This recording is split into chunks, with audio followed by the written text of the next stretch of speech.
Hey everyone! So last week we were at CES. It ended last Friday, I think it was. We left a little bit early because of we had something we were doing at Disney, and there's going to be a lot more of that coming soon. But I didn't get to see everything I wanted to see at CES. And there's a couple reasons for that. This was my first time at CES. I knew it was a huge convention. I knew it was huge. I don't think I realized how huge it was. But the reason I didn't see everything was nothing to do with CES. This is my second trip to Vegas. And my first trip we went 15 years ago, right when we had first started dating, and we went to go see Robin Williams live, which was fantastic. The problem was the day before we left, I got food poisoning. So I flew home with food poisoning. So our first night in Vegas this time, we go to the Fremont Street Experience, and we eat at some little restaurant, and I had a chicken Caesar salad, which should be safe. I got food poisoning. So before CES even kicked off, I had to go find some medicine, and I got it under control, which was great. And then a couple days later, the medicine wore off and I got sick again. So I spent a good day, maybe two, at the hotel getting sick versus going out and meeting with the brands that I had hoped to meet with. It's unfortunate. However, I was able to see parts of the show. And even with that in mind, for some reason, I don't hold it against Vegas. I hold it against these restaurants that I keep going to and getting food poisoning every time I go to Vegas. We did find some really great places. We found a place called Nacho Daddy's, which had fantastic nachos, these huge nachos. We also found a place called Evil Pie, which is an Evel Knievel pizza place. And their gluten-free pizza, ironically, is Detroit-style pizza. So I went all the way to Vegas to have pizza just like I would have at home. But it was really good pizza, so keep that in mind. But that being said, I had a great time at CES. I was exhausted. By the time I flew to Orlando, our first week of this year has been crazy. And then I came home and tried to rest just a little bit. And then my plan was to start churning out these videos and getting everything done. And then my computer died. So it was been a rough kind of start getting these videos out. So sorry on the delay on this. However, here we go. I'm going to share with you my top 5 things that I found at CES. A lot of the items that I'm highlighting, these are just things that I found really, really neat. And we'll have more information about some of them coming to the channel very, very soon. And then we have some other items that I'm not going to really talk about just yet because we have a lot of more in-depth coming from them really soon as well.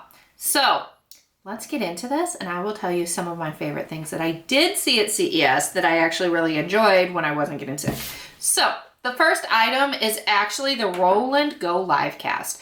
It's this little box that you can actually hook up with your smartphone, and you can go live and you can change channels, you can change directions, you can add sound effects, just like you have a whole streaming system right there. And it's really relatively affordable. I want to say they said it was $99.99. I could be wrong. I will put the pricing and the links to all of these items below, but they had us do a little mock live stream, and they had us unbox, I think it was a Lego, and I happened to choose Ursula from Disney. And then it was a little character, and we unboxed it, and we had multiple views, and we were able to show and see what it would do. So what I really liked about this, besides the price point and the size, because I want to say it was only a few inches big, I like the fact that you could actually record this. So if you are streaming and you're just getting used to streaming, this is recording with your cell phone. I'm sure there's other ways to integrate it, but you can integrate this with your, if you're using Mobcrush or Mixer or Twitch or whatever, you can use this to use your phone and to create your own streaming channel and device. So it's really kind of cool, and you don't have to have a ton of expensive equipment to do it. So that was the first item. The second item that I really, really liked is Prinker. Now, Prinker is a small little printer, but it's a tattoo machine. It's temporary tattoos. So all they do is they have over, I think she said 5,000. I could be wrong on that number. different designs that you can choose from. You can do your own custom design. You can put your own logo. And all you do is you run it over your arm, and in 10 seconds, you have a temporary tattoo. Now, these temporary tattoos only last a few days. Mine lasted, I want to say 3 days, even with showering every day. I put it on my forearm, so it wasn't really, in a high use area. But I had a mermaid tail on my arm for a few days, and it's really cute and it's really cool. And what I'm thinking is for events or for birthday parties, if your kids want temporary tattoos and you don't want to deal with the washcloth and the towels and all of that, this is really kind of cool, and it almost dries instantly. She sprayed a little alcohol spray on it to make it keep a little longer, and that was about it. So I'm thinking for conventions, you can even have like a Twitter handle right there. You can use this to test out different tattoos if you like a design, and it's so easy. And they have them in black and white, and they have them in color. I had the black and white one. That was really cool. It was really quick and easy to use. So that one was definitely one that I want. I don't know that it's something I need day to day, but if I want to change up my tattoos, why not? The next thing they had that I found really, really cool was Disney Code Illusion. Now, I'm going to date myself just a little bit here, but this Disney Code Illusion, it is a set that comes with a book and different coding lessons for your kids. So your kids can actually learn how to code and make Elsa's snow go up in the air.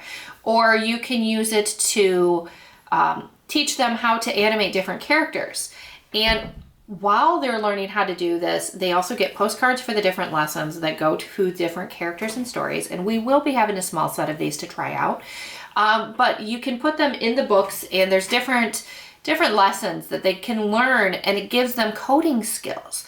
So I find this fascinating for a couple reasons. One is because I had a game for our computer when I was really little, and it came on one of the big floppies. This is why I said I'm dating myself. And you put it in, and you learned how to animate a flour sack that was from Fantasia, I want to say it was. And I did that as a kid, and I really, really enjoyed doing it. Now, that didn't teach me coding. It taught me very basic computer skills at the time, but this is the new evolution of that. And I grew up kind of in the, when the internet was coming to life, and I taught myself how to do HTML and CSS and Java and all of that, because I was on MySpace and I was on LiveJournal and all of that, and I wanted to change font colors, and I wanted to change those, and I didn't want it to look the same. And now I use that as part of my career. So they said Code Illusion, ideally, it was for kids from 7 to 11. But they said they find a lot of adults are learning how to code and using it to get those basic skills that were not always taught. So I thought that was fascinating, and is a nice combination between Disney and technology. And it's this nice little blend. So we do have a set of those coming that we're going to be trying out as well. We also really liked Whiz lights. So these are more smart lights. Now, Whiz lights are integrated. You can use them with your current systems if you already have Philips Hue or something else. It does have its own app, so you may have to run 2 different apps, but they do not require a hub.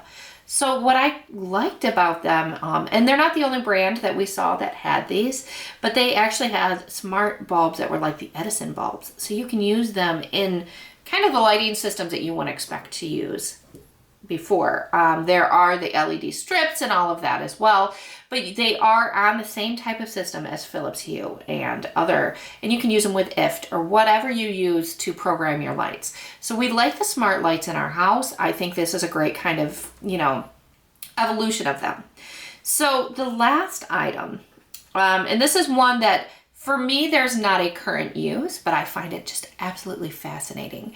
This is from Neofect. So Neofect, this is their second product, I believe, in the line, she said. The first one was last year, and it was this glove that can be put on somebody's arm and all of their products are focused on people that have had strokes and that are in rehab. And what their products do, and they have a new one this year, which is It's like a stand that you stand on, and it's almost like a balance board. And all of their technology are these rehab-related technology products for stroke victims that can help them get their mobility back. And they're doing that by using this technology, like the glove is actually there and helps them control a game by moving different parts in their hand. And the new system is basically one where they stand up and they can rock back and forth, and they can learn how to control parts of their bodies again and things that they may have lost due to the stroke. I find this absolutely fascinating. While their focus is on strokes, as somebody who has had a knee injury multiple times, I see that this is something that could actually move towards general rehab, and it can be something that you can do at home, because we all know once we leave physical therapy, we don't do the classes that we're supposed to. But with that in mind, that was one of the most fascinating things for me. These are my 5 top picks right now. I'm still going through all of my footage. I have videos and a bunch of other great things that you can see that are coming to the market. Yes, there's new cell phones, there's new folding laptops, which, you know, with the folding screens from Lenovo, which is fascinating. I don't know that I have a need for that just yet, but talk to me in a couple months, maybe, I don't know. There was a lot of great things in camera gear, a lot of car reveals, and a lot of things that I really wish I had time to go see. Next year, I really hope that I can make a trip to Vegas without getting food poisoning. So we're gonna hope, we're gonna try, and that's it. That's my top 5 things right now from CES. Like I said, I'm still going through this footage. I'm still downloading a lot of it onto my computer so I can actually edit these videos and get them up for you guys. So more tech coming, more things coming your way pretty soon. So I will see you guys later. Bye.